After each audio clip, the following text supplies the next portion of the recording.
الو، السلام عليكم. الألمانية للحشرات معايا؟ لا لو سمحت يا فندم، انا لغيت الاوردر خلاص، انا مش عايزكم. بس انتوا طلعوا كنتوا لا مؤاخذة خواجات.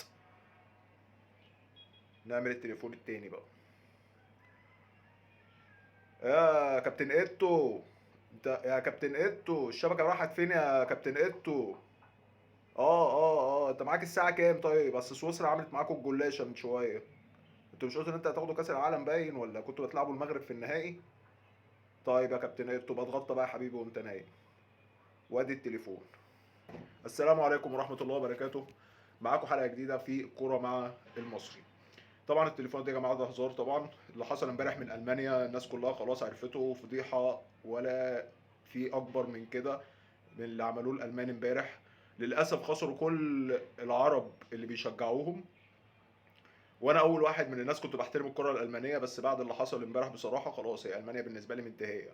ومش انا بس لوحدي، كلنا طبعا خلاص نعتبر قطعنا المانيا، ومحدش فينا اساسا بعد كده هيفكر انه يشجع اي فريق الماني او هيشجع المنتخب الالماني. بالنسبه للمنتخب الكاميروني وبالنسبه للكابتن ايتو اللي قاعد يطلع تصريحات ناريه ويقول لك انا ده جاي انافس على كاس العالم، لدرجه ان من شويه لقيت الجمهور في الملعب جايبين وكاتبين يافطه وي ويل تيك ذا كاب. كاب ايه يا ابني اللي هتاخده؟ كاب ايه؟ الله يخرب بيوتكم.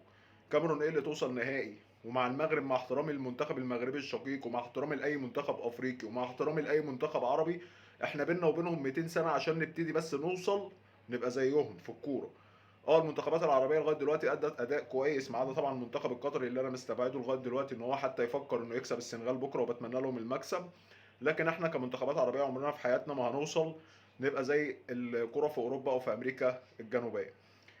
طبعا من لغايه دلوقتي اللي احنا شايفينه ان المنتخبات اللي داخله بقوه او اللي هم مكشرين على انيابهم من اول مباراه: المنتخب الفرنسي، المنتخب الانجليزي، المنتخب الاسباني، المنتخب الارجنتيني لحد دلوقتي لم يقنع، وربنا يستر عليه في المباراه الجايه وما يطلعش من دور المجموعات هو والمنتخب بتاع الالمانيه للحشرات، اللي متوقع برضو ان اسبانيا هتحط عليهم حطه وحشه اول ماتش الجاي يا جماعه.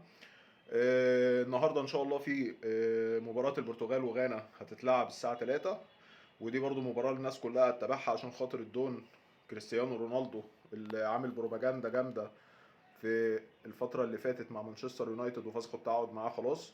والمباراة اللي الناس كلها مستنياها بصراحة، وواحد من الناس مستنياها، مباراة البرازيل وصربيا، هتبقى مباراة جميلة جدا. هل المنتخب البرازيلي هيتعلم الدرس اللي خده